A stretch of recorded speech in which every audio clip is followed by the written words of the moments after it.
Endocrine system. At the end of the session, you will be able to identify important glands in our body belonging to endocrine system and exocrine system.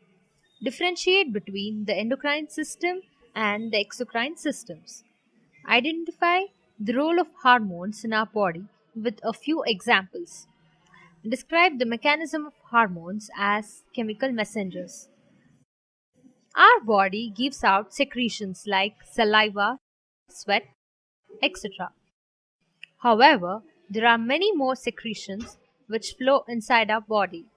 The organs which produce these secretions are called glands.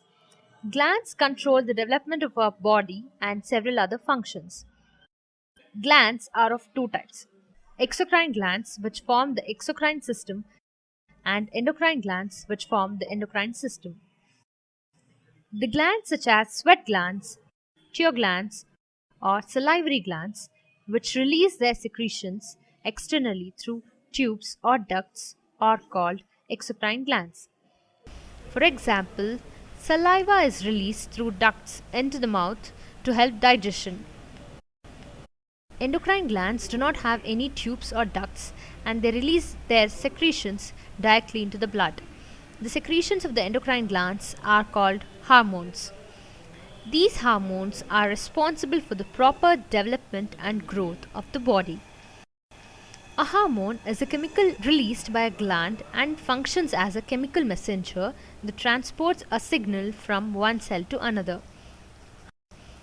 Hypothalamus, pituitary gland, pineal gland, thyroid, and parathyroid glands, adrenal glands, and reproductive glands, also called gonads, which are in the form of testes in males and ovaries in females, are the endocrine glands. Few glands, like pancreas, show both endocrine and exocrine characters. Pancreas is a part of the digestive system. The exocrine cells in the pancreas secrete pancreatic juice through a duct into the small intestine to aid digestion. Islets of Langerhans is a group of cells in the pancreas which perform the endocrine activity by secreting a hormone called insulin directly into the blood. Insulin regulates the blood sugar level in blood. Although hormones are mainly produced by the endocrine glands, some non-endocrine organs such as the brain, heart, lungs, kidneys, liver, thymus, skin, and placenta also produce and release hormones. Now let us study about hormones in detail. An endocrine gland possesses a network of blood capillaries. A hormone can easily penetrate through the cell membranes of the blood capillaries and enter the bloodstream. Hormones are transported through these capillaries to other parts of the body. Sometimes a hormone targets a specific organ or tissue and do not act unless they bind with their target cell. Hormones only bind with the cells which have appropriate receptors on their cell walls. When a hormone binds with the target cell, the cell receives a message from the hormone which triggers a chemical reaction, and thus the cell performs its allocated task. Now let us take the example of the hormone insulin. The food we eat is converted into glucose, generally called sugar.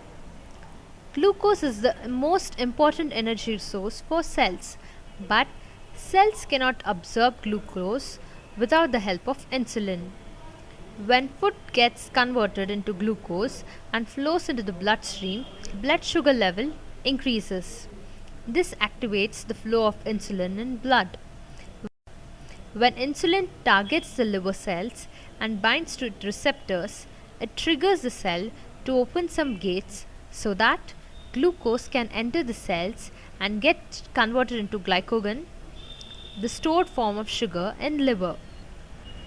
If insulin fails to open these gates, or if insulin is not generated in the body, glucose cannot reach the required cells. This leads to a condition commonly called diabetes. Now, let us study about the pituitary gland and this function of TSH. The pituitary gland is situated at the base of our brain and is also called the master gland because it controls the other glands in the endocrine system. It secretes the thyroid stimulating hormone or TSH, which targets the thyroid glands.